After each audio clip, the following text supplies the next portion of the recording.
That was awesome. So amazing. Arianna Powell, ladies and gentlemen. Thank you. Welcome to the Tim and Pete's Guitar Show. And damn, that was crazy good. Thanks. Yeah. Thank you. I don't know where to start. You start. You're using the treble pickup, which is surprising to me because it sounds really sweet. Is that your choice for most like solo work? On this guitar it is, just because like a lot of times like these are just like the stock pickups, Right. and sometimes it's just like too thin to me. Like I like the characteristics. Like I love the way that sounds, but it's a little too thin. I hear that. For your Yeah. fingers, it's just the right amount of bite, but it's also warm sounding. And I guess that's because of the tips of your fingers are creating the warmth. Yeah. Because I have trouble with the treble pickup on a Strat sometimes. It just being too bright. Well, and that's Not a for rails you. pickup too. Yeah, It's like so a this is like humbucker, right? just Seymour Duncan put a humbucker Oh. hot rails on there. So that's part of it, and I guess this is sitting a little lower. It's not as close to the string, so it's a little bit darker of a sound. It's not so hot. Yeah, so, it's not so Yeah. it's not so hot. I recently raised it so it is a little hotter than it was before, but yeah, on this guitar, Generally on the bridge. Like, That's really cool. generally. Yeah, because Yeah. I would have thought the same thing. That maybe Yeah. like for Yeah. what you're doing, you know, Yeah. gravitate towards the neck pickup or Yeah. the middle Yeah. positions or something. But yeah, totally. And I think I would if maybe if I switched out these pickups, I Oh, might. sounds- Because like I said, I love the second and fourth position of a Strat. Like I dig that sound. It's so nice. Well, so your style is like crazy unique and really, really interesting. So, but you know, Thank you. I mean, we've known each other for a little while, and I was just like knocked out the first time I heard you play guitar on probably on Instagram, or maybe it was Facebook or something with these videos that you put up. But you come from Pennsylvania, right? Mm-hmm. And you studied with the like obviously a bit of a jazz background and stuff, right? But I Yeah. know that you were also into metal and stuff like that. So. Yeah, Right? I went. Yeah, I mean, I probably did what everyone that does when they first learn guitar, like play like rock solos and metal solos and like learn all that stuff. You know, in high school, that's what I liked. But I wanted to go to school for music, so then I started learning jazz and falling in love with that too. So. Right. Yeah. And so you studied for a few years with like a local teacher or something? Before college or in college? Well, tell us the whole story. I mean, yeah. you started at 12, I read, right? Guitar, but you started singing at 2 or something? Yeah, I was like Piano at singing. I 5? was always singing. Yeah, exactly. Yeah. Yeah, right. I was singing, always singing from an early age. Like my parents, like they are huge like music buffs, and my mom has always played piano, and my dad's always played guitar. And so when I was a kid, they taught me songs and all the lyrics to songs. My dad would always teach me like Bob Dylan songs, and you know, he'd play acoustic while I sang. And then my mom forced me into piano lessons that I didn't want to take at all. But I was like that kid, you know, the typical story. Yeah. So piano didn't Yeah. resonate, but guitar did. Once you Yeah, found- and then, well, that's what, like, wanted to quit piano when I was, like, 12, and my mom was like, well, you have to play an instrument. And so Wow. I was like, all right, well, I'm going to play guitar.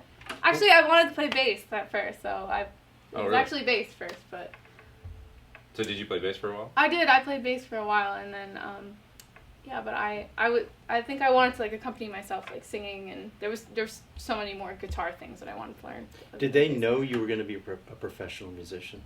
No. Did they want you to be a professional musician? I don't know. I think they were cool with it. Like, they were kind of cool with it. I don't know. Yeah. It was funny because I'll never forget this one summer. I was, like, 16 and, like, I was 15 or 16 or whatever, and I, like, never left my room. I was just, like, playing guitar all day. My mom, like, came into my room. She's like, Arianna, you need to, like, do something. You can't just sit in here. And I'm like, but I'm playing guitar every day. Like you told me to do this. But I I'm was going to playing play an guitar instrument. every You day. said- Like, yeah, like, my parents fought me for 7 years, from the age of 12 to 19. Then at 19, they went, "Oh, this is going to happen." Right. It's like, you know, at a certain point, they went, "Oh, like it's really Yeah. are you serious?" For me, it was my interview at MI. Or sorry, I went for like a school tour at MI. We were in California on vacation, and so we all went to GIT, and I could just see my dad like going like, "Oh no, like, this is happening," you know. And at the end of the interview, or it wasn't really an interview. It was like a tour of the school that I got, and you know they gave us this great tour or whatever. And the lady at the end, she's like, "Oh, I reviewed your admission certificate today. I'm the one that did it," because she recognized my name when I told her or whatever. "And I listened to your demo tape. You're really good. You should come to the school and do this." And my dad was like, "Don't tell him that." Don't tell But isn't him it amazing the first time you Well, actually start to make it on your own and you earn a living, and how Yeah. that feels when you let your parents know that you're actually earning a living, You know, I paying for Doing everything. it, It's yeah. happening. I battled it till I was into my 30s, I think, before I finally said, before my dad accepted it. Yeah. Like where it was like, "Dad, this is what I do. This is what I do. Like, you know, how many times do I have to be on like, you know, the Tonight Show or something before you realize this is my career?" that's crazy. But yeah, I don't know if it's like, because my parents weren't musicians, but I think yours, right? Being Yeah, musical. not professional. My parents are actually doctors, so that's completely different route. But your dad so- played guitar. Yeah, but he played guitar. Yeah, It's just What gotta kind of be an guitarist open- was he? Rock, folk, acoustic? like acoustic, folk, Oh. blues. He's a badass Oh, finger so that's picker. where that That's kind of where it started. came from. Oh, Yeah, yeah. because I watched him do it, and I Yeah. remember being like, "How do you do that?" And he was just like, "Well," he didn't even like. He kind of showed me some things, but he was mostly like, "Just don't play with a pick. Just stop practicing with a pick." So that's how it just like Interesting. So you've always done this thing. happened. Yeah, Yeah. so With your I fingers. started to do that. Yeah, because that was the thing that knocked me out. I never seen anybody play like these arpeggios all over the neck where you're going, and it's like it's your fingers. It almost sounds like a pick. you know, but it's not, and then you can go straight back into this stuff that's obviously you can't do with a pick, like fingerstyle kind of accompaniments. Well, she's seeing the whole neck and the whole fretboard and using all 6 strings a lot of the time and 5 strings. Yeah. I kind of use 1 or 2 strings most of the time myself. Me too. Yeah. But it's great to see. I went to a Tommy Emmanuel seminar where I sat right in front of him and he kind of taught for 3 hours, and I get the same feeling from you that there's everything's possible. Everything's possible. It's like I can go here, I can go here, I can go here. It's really cool. It's really cool to see. No limits. Harmonically, well, jumping all over the place. It's always too. like it's just thinking about lines. It's thinking about everything as chords, you know, like every line or every situation you play falls within the chord. So yeah, like instead of thinking about a scale, I'm like thinking about a chord. I guess that's why I do a lot of arpeggios. Can you show us like some like what you mean, sort of like an example? Like just so like I don't know, just basic, just like this, like, you know, I could play, you know.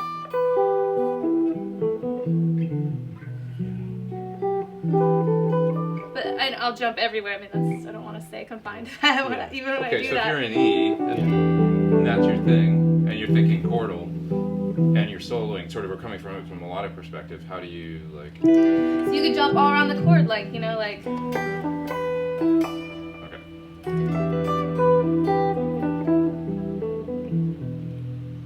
Right. You know, I'm just thinking about all the chord tones, you know. A lot of chord tones. Just chord tone.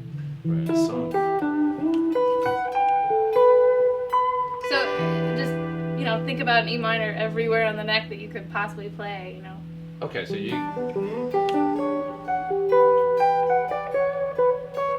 Well, I'm adding the C sharp in there, you know, I'm adding the 6 in that one, but... Okay, and then if we're going to change to A, like we were when we were jamming...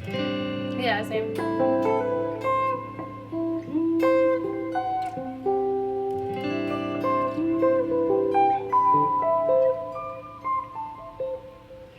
It just seemed like the A minor shapes all over the neck. Or then a lot of times I'll just couple it with whatever the relative major is too, so that I'm thinking about those too.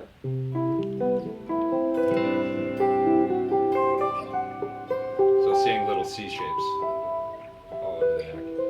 Yeah, so Great. that's what I'm thinking about. Cool. Yeah. And then just, you know. I like the way you had those octaves going with your thumb too. Yeah. You when you kind of got heavy? That was really cool. Yeah, just start, like add a little bit of grit, because everyone, like, I don't want, you know, people think like, oh, I'm a girl, so I play really light, but I can play really hard too. No, you're super aggressive, Yeah, and you play with a lot of commands, you know, like, and dynamics, so it's cool you lighten up, and then you like play into it, which is cool. Yeah. Was it hard to adapt to being a person in a band that's touring, playing parts? I mean, does it feel restrictive to you to go out and play on some of these tours that you go out on, or? Yeah. No, it's almost like a completely different thing. Like I just see it as this like other thing. It's playing guitar, but it's. So you play. So who are some of the people that you, just so there's folks out there have some background? So I've in the pop world, I've toured with Nick Jonas, I've toured with Black Eyed Peas, I've toured with Chris Brown, and I played with, you know, countless up and coming artists in the LA area, and that have similar parts.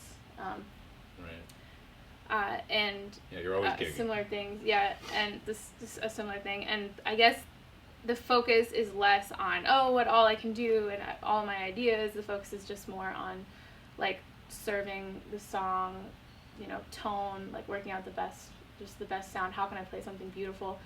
And actually, what's actually really cool about being like a guitarist in the pop world today is because, you know, so many pop songs, they don't have guitar, so you kind of have to create your own parts. So you get to be like creative in that way. That is as far cool. as sound. Yeah. Because I've had to learn other people's parts, and it's really hard. It's much easier to be able to create your own parts. Yeah, really just to create parts. That's a really good thought. A good thing about music today. It's open. Yeah, it's open. For the guitarist, yeah. Which sometimes that makes it like a lot more, makes it like challenging. So a lot of times it's like you're not necessarily just hired for I feel like in a pop gig you're not necessarily just hired for how well you can play, but like coming up with parts that make sense and are musical and serve the song instead of it being, you know, shreddy or, you know, being all over the neck, because the artists don't want that, and people don't want to hear that, and the crowd doesn't, you know, not all the time. I don't mean that in a overarching sense, but typically in the pop world and like with simpler music, you just want to play things that really sound good, and that maybe the artist will think, oh shoot, we should have had that on the record, that should have been in there, Which sort of begs the question. That's what I was going to say to you. It's like, well, hey, why don't you call me for the record? If you wanted me to do this stuff live. Well, maybe they met you too late.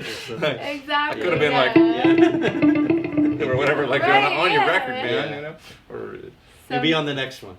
Exactly. Yeah. So no, I don't find it restrictive. I think it's fun. I'm thinking about other things, and obviously it's more of the performance instead of the sitting down and I guess being.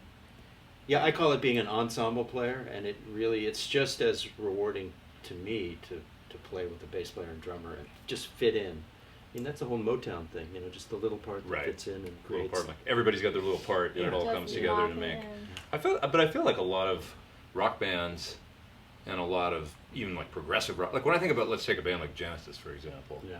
That was like nobody was playing anything. Well, okay, maybe in early Genesis, mid-period Genesis and stuff. And then later, everybody had some cool little part they were doing, and it was like it all came together into this ensemble. I don't know why I went off on a tangent about Genesis. But. Yeah, it's just simple, well-arranged music, basically. Right. What you end up playing on stage a lot. Yeah. Yeah. Yeah, exactly. I always think about that, like those parts and stuff, and like Michael Jackson's Thriller record, with all those little parts and everything, and today, because of everything is so produced, and it's electronic, you don't need a person for that one little sound, Right. But it's so interesting that before, like you needed that guitar player to be like, what I mean, like you needed that to be there. And it was really genius musicians going in and playing, right? I mean, working on that record, for example. Thriller is actually like a perfect example of an album with all killer, no filler. Every single part is super amazing. Well, a guy told me that Quincy Jones hired 3 different arrangers on every song. Oh, wow. That would write out all the parts for all the musicians, so he would pluck different parts. And that would be the start. And then the musicians would create their own parts too, but he actually had 3 different full arrangements from 3 brilliant arrangers, so he could pick for every song. So he could pick from each one. That's crazy. That's so cool. There's so many different ways to make records, right? But that's obviously that one worked. That's amazing. Pretty incredible. Now, I was actually reading a story about Def Leppard last night, and it was about the 20th or 30th anniversary, I guess, of the Hysteria album, and which I always heard, and this is true actually, because it was in the article, it was in the Billboard. It was all about how Mutt Lange set out to make that the Thriller of sort of rock at the time. Like, let's use Thriller as a blueprint. Like, every song on this record is going to be killer. There's not going to be any crappy parts or anything to just fill space or whatever. And obviously that record's one of the biggest selling rock records. And it's like every song is a chorus. I mean, every song is all choruses. It's like the verse sounds like a chorus. The pre-chorus sounds like a chorus. Every part's a hook. The bridge sounds like a chorus. Every part's a hook. Every part's a hook, which is like Thriller. Thriller to me is just like every single little thing is pretty cool. I mean, some amazing music made in those times. But you're right, and now it's like you get music made in a different way without that chemistry. Yes, it could be one guy there with a computer doing a lot of the stuff or whatever. And part of the magic is getting all those people, right? I mean, those are 3 brilliant arrangers with all brilliant musicians coming in to play the parts. I mean, there's going to be bound to be some killer stuff to pick and choose from, right? Yeah, but guitar now, I can hear, like, you'll show up on a session, maybe everything's electronic, and they go crazy because you're the first human element, aside from the voice. Yeah, right. So I've been in that position before, too. I mean, we're lucky as guitarists because sometimes you go in and they go, oh, that's amazing, it feels so good, so you probably get that when you show up, too, and you'll get it more in the future, I'm sure. Yeah, putting some heart and soul into it. I did a session like that recently, actually, where it was largely electronic and stuff, and basically that was the thing. And you know what, there's been probably for you, too, where they call you and they say, like, I think we need some guitar on this, like, and because it's starting to feel a little, and then you put the stuff down and the track just kind of transforms a little bit, like into something a little more organic, and, human. Whereas before, guitar would be from the ground up. Everything would be guitar from the ground up, and that's changed pretty much. Different kind of thing. Yeah, that's interesting. Do you have a plan for the next couple of years, or are you just going to keep doing your solo stuff and then doing the tours that you want to do? Yeah, I really am committed to making a record. Cool. Yeah, so I've just been really writing a lot the past year. I kind of want to I'd like to do 2 different things, like 2 different projects. I want to have just a solo guitar, just just like arrangements that I write, like the one that I played for you, and then I'm also a singer-songwriter too, so I want to start working on that. Yeah. But also just keep touring and playing and learning.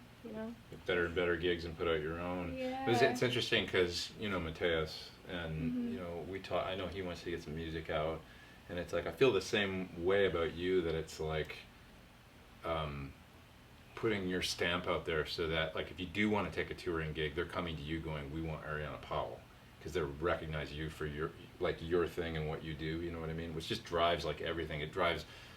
They're going to want you for your style, so you get to be more yourself and be more creative, and also like the salary, everything. It's not like, you know what I mean? Maybe you don't even have to audition. They just call you and go, look, we want you, like kind of thing. Yeah, not everybody gets to be in that position. Exactly, Yeah. and getting your music but out that is there the and goal. making your stamp really just furthers that thing. I always wanted them to want me rather than just a guitar player on a certain day at a certain time. Well, and you now that is your life, that is right? your life, yeah. At a certain point, you know enough people to where those are the people that you answer their calls. right. But they know to call you. Yeah. I mean, it's like. But you're right about that. That's the first. You just feel so free. I mean, and you don't have to be anybody else, and you just be better, the best version of yourself you can be, and keep doing that. Yeah. When people call. I think and I think you just get to the point where you practice and practice guitar, and you try to be like the best player that you can be and creative in your own way, and that you just get to a point where you're like, well, why am I only playing for other people? Like at some point you should serve yourself, instead of just serving other people, which is serving other people with your abilities is a beautiful, amazing thing. But I think that there's sometimes I stop and think to myself, well, why don't I should be like doing stuff doing your myself. thing. Yeah. Well, and you're that good where it's like, so I think this sort of segues into like a feeling that I have about you. Okay, so we put out this video a little while ago where I went and filmed you doing what you do, which everybody should see, because it's magical. So it's on YouTube, and it's also we can put the link probably in the video description or something. It's also on Facebook. It's crazy good. It's crazy good. But basically, like I think that the amazing thing about that video is like you just put it up on your personal Facebook at first, which is not like, it's not the most efficient way or whatever. Like we all see these days, Facebook ads, like you pay like $15 to get 7,000 people that see the, right? Which doesn't mean anybody's going to click on it. You just put something up on your personal Facebook that has, I think, something like, I'm not 100% sure, but I think it's 3,200 shares. And it's at like 187,000 views now. Yeah, for Facebook, that's big. Organic. There's that word again. There's that word again. Somebody put that in the comments. We say organic all the time, but it is. It's organic. Social media. Where, right? And then, I didn't know. Yeah, it just happened. It just happened, which is unbelievable. No, and I think there's a thing that that's to be said about that, which is just that people respond to seeing something amazing and beautiful, and they want, like, pop music, everything's so dumbed down, and it's like music these days sucks and all this stuff. Yeah, you know what? People actually want to watch something great, and when they see something, they get sucked into it, and they're like, oh my God, right? And your video's like that. That's the thing. And I always knew that watching you play, but you did it a few times that day. You did a few takes or whatever. They all sounded like that. Every single one that you did. Go watch the video. It's insane. But it's like every single one's beautiful and amazing and perfect. And that's where that 185,000 or 87,000 thing comes from. It's just like people just want. I feel the same way. Like I say about Mateus. He's got that thing where he just does this beautiful thing, and you want to watch, and you're like, you want to click on the next thing and see what he's doing, and another, because you're like, what? Like, but it sucks you in. But you have that, and that's an amazing, amazing, powerful thing. Which gets me to another one. I'm sorry, I'm talking so much, but make one more point. That's why you're here, Pete. Thank you. Well, I'll make one more thing about it. That's why we're here. That's why. So your YouTube demographics, you might be able to back this up, but 98% male for me. 97.5. It's like I have about girls don't watch I have about 1,300 females, which makes me very excited. That's a lot of and 103,000 dudes, right? That's your exactly. And I'm the same way. It's like literally I have 94,000 or something. I think about that. I go, okay, like 800 girls, right? And then, but so my point being, getting to the point, girls don't necessarily, they're going to be interested in seeing you play guitar, and that's where I think you're going to make this, like, you know, whether you're a man or a woman doesn't matter, but you could have this real stamp on influencing other girls to play guitar, because they're going to see you and go, that's amazing, I want to do that. And they might see me and go, yeah, there's another guy playing guitar or whatever. Yeah. Something about seeing you do it, as well as dudes too, because I mean, if there's this amazing thing. I didn't see a male or a female. Exactly. I just saw somebody playing from the heart, and on that video in particular, somebody playing from the heart and not really trying. But totally, like this. That's the freaky natural thing. It's like, I'm not really trying. Yeah. I'm just. I was trying, but yeah. Yeah, but it doesn't look like it. Yeah. It just kind of looks like, Yeah. Here I go.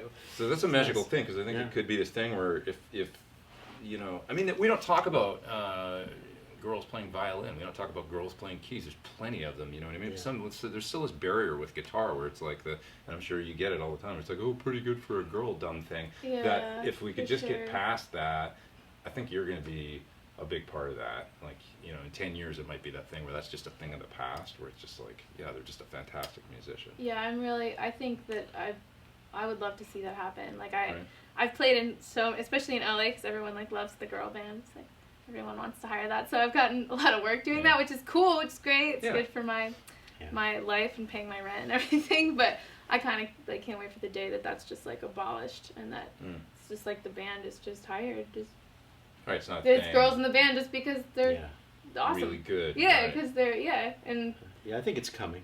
It's definitely moving. Yeah. I definitely like feel it. I Yeah. think it's coming, and there's so many great female musicians out there. So, you know, I totally believe that will be the case. Yeah. So. Do you like living in LA? Yeah, now I do. I used to. It took me a long time to like it. Just coming. I mean, I grew up in a really tell us small about town. that. Like, you came from the small town, you put your guitars in the car and drove cross country, right? Like yeah, that's a super short version of the story. Yeah, but I grew up in like a really small town, maybe like 3,000-4,000 people, and then I went to school in Pittsburgh. So like already that was kind of Pittsburgh was so big to me then, which is funny because it seems so small now. But I wasn't even really aware of like LA and like even pop music and like what happens. Like the industry just seemed like such a far off thing to me, like like some just intangible, untouchable thing. Like I couldn't even imagine like being a part of it. And then when I was like living in Pittsburgh, I was playing in clubs there, and like my first club gig was at this gay bar, and I was like 19, 20 years old, and I used to play there every weekend, like the house band, and they used to always play like Beyonce live shows, and she had an all-girl band, and I just remember like seeing it, like I just kept watching it, and I could really do this, and so like researching, like I researched like a bunch of their journeys. Like I just went online and just like looked them up and looked at what their bios were, and like they all, you know, most of them moved to LA at some point.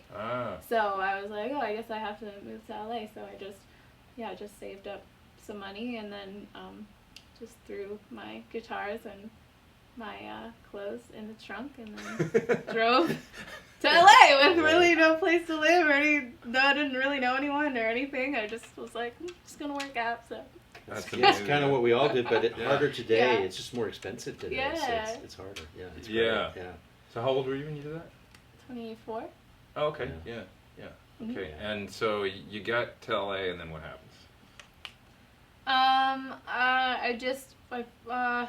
I found a place, thank God, right away. So I think a lot of people have this question, like, how do I even start looking for a gig, let alone a place to live? A place to live, because like no one wants to take you in. If like when I would just email people, I'm like, oh, I'm like a guitar player, I don't have a job yet, but I will. Take me in. So I got a place, and then I just started just like going out like to the jam sessions and like meeting people and sitting in like whenever I could, that's and cool. just playing, and then that really is what helped me meet people, because then people started hiring me for gigs like just around town, like based on that, and then like just going to some auditions, and that's like how I started Cool. working. And when you take a tour, I always, for me, the hardest thing about taking a tour was that conversation with the manager, where you kind of work out what you're going to get paid. Me How too. is that for you? Do you have somebody who helps you with that, or? No, I've been doing everything by myself. I always did too, and it was Yeah. always that conversation. It's like, wow, Yeah. It's very hard because you don't want Yeah. to scare them away. You want Yeah. to, play the gig. When I first started, I was lucky. The first major gig I had with, I was really lucky that, the pay was fair and determined for me before, so it wasn't I didn't have to worry Makes it about easy, it. yeah. But now, but I always try to kind of use that as a standard, or use something as a standard, and just try to be aware of your worth, and also think about other musicians too, because there is a serious problem, I think, in music today where people take very little money, so now management thinks that, well, we can pay this much because so-and-so will do it for this much, and then you're kind of hurting the industry if you're not standing up for yourself and what. Not a lot of people might really not good. understand that the musicians union doesn't. It's ineffective for touring musicians. It basically is non-existent. So you're constantly, and that's true. There could be somebody that comes along that they'll do it for $200 a week less than you, so we're gonna hire, and that's just a real issue that we all face. Where Yeah. so the second you take a gig in LA or anywhere else and you're doing it really on the cheap, you're actually hurting yourself and others, I think. That's how I always think of it when I'm scared to not scared, but when I'm hesitant to ask for a certain number because again I want the work and I want to be working and I want to be playing. Yeah. When I'm hesitant, I try to think about everyone else instead of just myself. It's just okay, well, I'm helping everyone by asking for this instead of, I might lose the gig, It's a good philosophy. Good. Yeah, and you're really you're helping yourself and others too by doing that, by keeping the standard up to a certain and it's got to be within reason. Either you don't want to price yourself out of it, but you got to kind of know. Yeah, it's you're right. That was a great question because it's something that it's taken me time, and thankfully I have friends that are musicians that are open to talking about pay and what they expect. Yeah, I would make those immediate calls to my friends who knew what they were talking about. What do you think of this? This is the number. What do you think of that? And they go, and so that helps too. And I also found that if you actually write it down on a piece of paper, so that when you're having a conversation, you can refer to how you really want to present yourself. Yeah. I've actually done that before. Yeah. Because that Because that helps you also stay firm in it. Yeah. Right. No two gigs are the same is the other thing. True That's too. something I've learned is that the style of travel, whether you get paid weekly or a lot of people ask me these questions about touring and stuff, and it's I don't know what to say because it's they're all different. So I'll give you an example. I got a call about an Italian tour once, and the guy that was sort of helping talk me through, I was asking some questions of somebody that knows about the Italian touring world, and they were saying, get laundry in your contract. And I was like, laundry? Who cares about? And they go, laundry's very expensive in Italy, and if you got to pay for it yourself, you're going to be spending hundreds of dollars. I don't know. That's why I never would have thought of that. I know, it's things you have to think about in that you expect. The last tour I did, I was lucky because the band negotiated for just day rooms. If you got to a city at a certain hour, and other people in the group didn't negotiate that, so it's you might be going days, always showering in the arena, finding somewhere in the locker rooms to shower or whatever. I've done that. Drummer's got to shower every day. Yeah, so it's I've done that. I have. And that was another thing where I was just lucky that someone else was looking after me and helped me negotiate that before I even considered that, because I didn't even consider that wouldn't have been an option. Because when you're on the road, you're always tired. So if you have a few hours during the day and you can go to a hotel room, it means a lot. Right. Yeah. Those locker rooms in a lot of those places are not very comfortable. Right. And they're not prepped a lot of the time. You show up and there's nothing there. You know, it's hard. And the whole crew, if you got a big crew, they're using it, and it's just and I suppose for you, privacy is an issue too. It was an issue for me, and it's got to be an issue for you too. Totally. I definitely want. Just you're a little time by yourself. yourself. Yeah, for sure. Yeah, well, once again, no two are the same. No two gigs are the same. So you can't. That's the other thing is a lot of people think they see all the musicians up there and they think, it looks like a band of equals or whatever. It can be mini gigs. It's everybody's getting the exact same deal. In another band, it's widely as far as salary, as far as hotel rooms, as far as travel. I mean, I've been on tours where some people are flying business class and they've got whatever, and other people are it's making half that much money. Yeah. And so right. Yeah. It's no. But everybody's really grateful to be there. But, I've found that most people genuinely will pay you as much as they can. I've gravitated towards people who they'll, if it's too much for them, they'll kind of tell me, and I can kind of trust them. But you know what? That's something that I think is because I'm not going to say it's only, but it's you are you, right. And it's like when you get into they're going to. There's a certain thing, and this comes back around to putting your own music out and establishing your worth. And we want Arianna in our band because they already know about you, and they certainly with you. But it's a right? decision you would just make yourself at any point in your life. If you could say, "This is what I'm worth, and I'm not doing it for less," you have to be willing to walk away, though. That's the problem. You always have to be That's the willing to walk thing, away. and maybe when you walk away, you where's the money going to come from? So right. it's hard. Yeah, it's hard. that's where that hesitation. Yeah. I guess it is fear. That's where that comes from. Yeah. It's like okay. Yeah. Show business. Yeah. Yeah. I've got great stories about that though. It's a personal story. I don't know if a friend would want me to tell, but I've got a story about. I could just kind of briefly frame it though. Of somebody I knew that was up for a tour, demanded a certain thing, and they said no, we can't do that, and he stuck to his guns, and so they said no, and then basically he's like, and then the phone wasn't ringing. He thought maybe they called the next day, be like, okay, we're gonna do it. Didn't happen, and then a couple weeks go by, and he's like.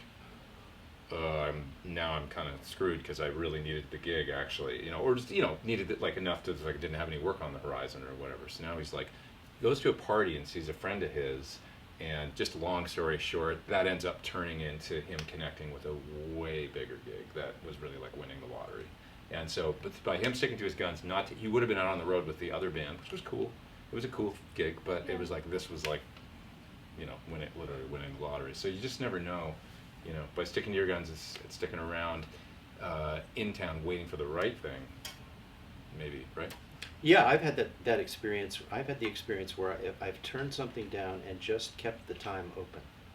Right. And then something really great happens in that open, like a 5-day period or a 2-day period. Right. Just, I left it open. Right. Because the thing I really didn't want to do the other thing anyway, but I'm just not going to make it. Yeah, it does. It's so important. That's No. important to leave yourself time. But it's really yeah. true. If you can value yourself and you can hang on, Right. you can pay your bills and hang on. Do you find though you want to take all the work? Because I find that where it's like I find it really hard. I used to be that way. I I'm used to be definitely that way. like that. But I'm so new. I mean, Yeah. you guys are pros and Yeah, but legends.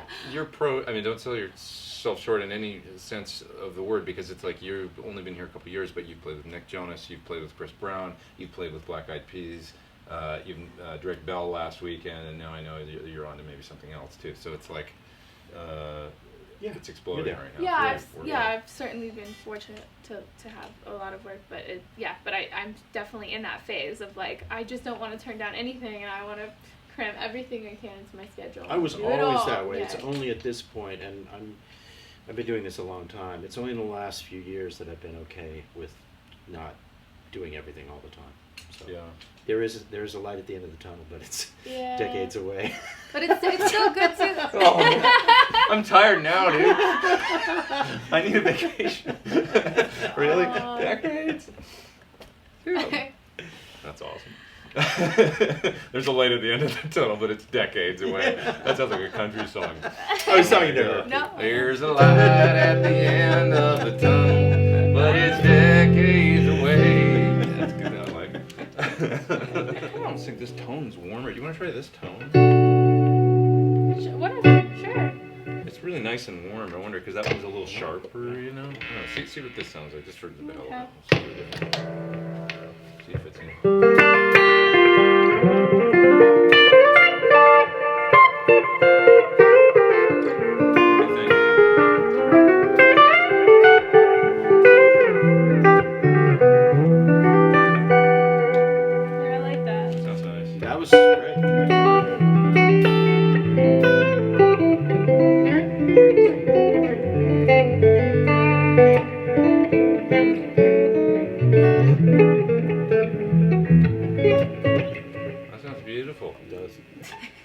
Sounds lovely. Okay, I'll just like play around. I don't know. Yeah, just I'm just gonna sit here and some little be thing. amazed.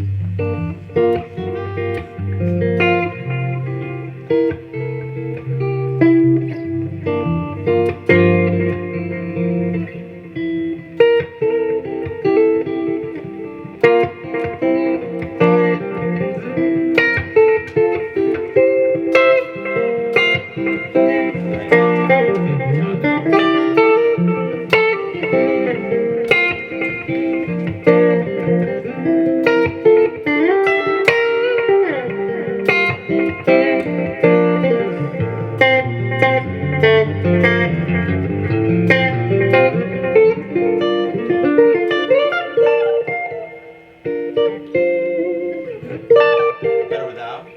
Maybe with it, but maybe we could time it. It sounded nice, I just wondered if it would Is there a tap on this thing? Do you see a tap anywhere? No, maybe it's... Oh, a tap on this? Oh, yeah. Right in front of you. Oh, yeah, you can be...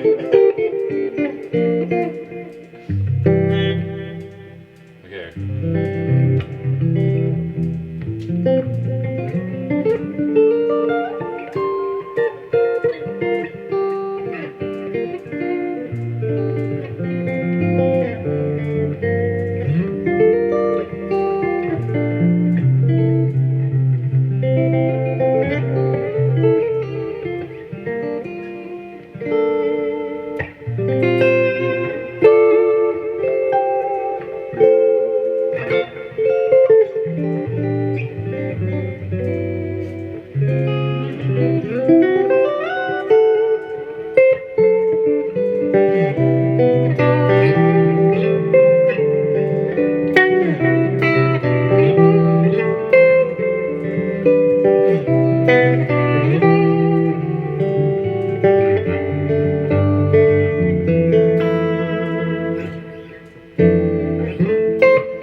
That's amazing.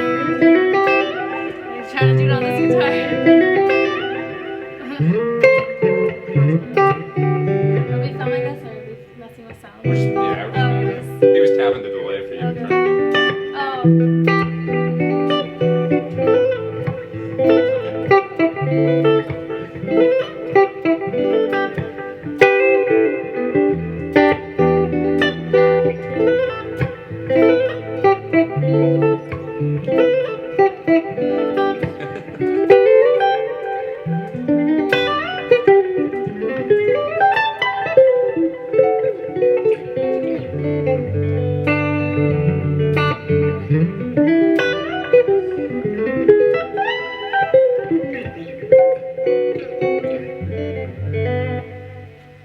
That sounds great.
That was cool. Can you play that slow? That is slow. Come on back from out there. I miss you. Just pentatonic stuff. Yeah, but it was interesting the way that you...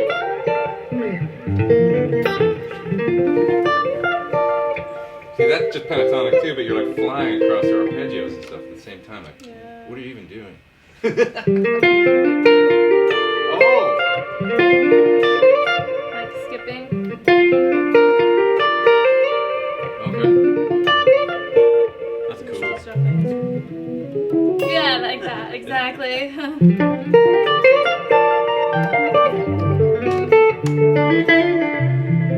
Okay, wait, I gotta learn one lick. Go really slow on it. Slow. Oh.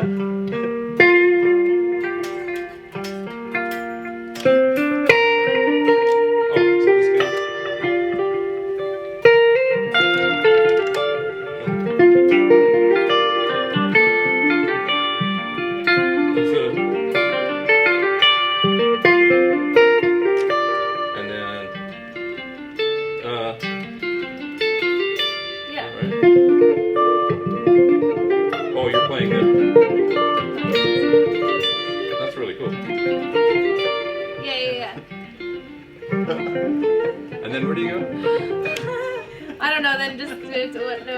like another G minor chord. I can't. If I think about it, I can't do it. Is that right? Is it hard for you to slow things down? Yeah. Got that. This one's a little easier. I'm sorry, you're starting.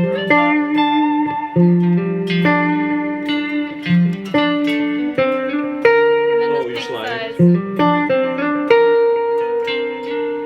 Oh, that's cool.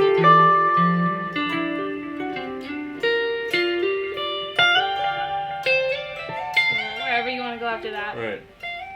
I just go.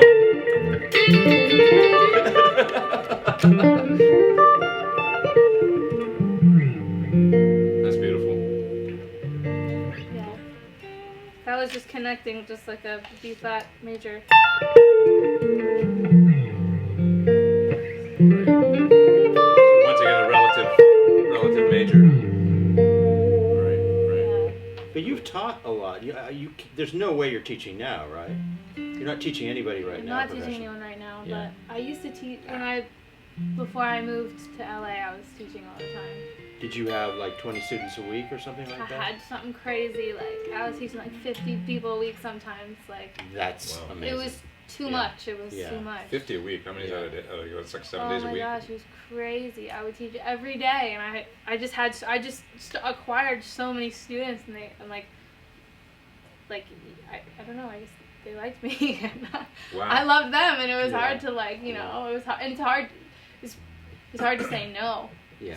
Once again, to starting turn down to say work, no. right? It's like you don't want to turn down the work, right? Yeah. It's like I you're taught- making money as a guitar player, right? Yeah. It's pretty cool. Which is great. So you were young. You were like 20 something or something. I was like like 21, 22. And teaching 50 people a week. teaching tons of I worked at a guitar store in Pittsburgh Guitarist. It's a great place if you're ever in Pittsburgh. Ladies and Stop gentlemen, by. Pittsburgh Guitar. They've got great instructors. Yeah, but I would teach like all those store hours, like start at like 11 in the morning and go to like 8 p.m. Wow, crazy. How often do you make it home, Pittsburgh? How often do you get back?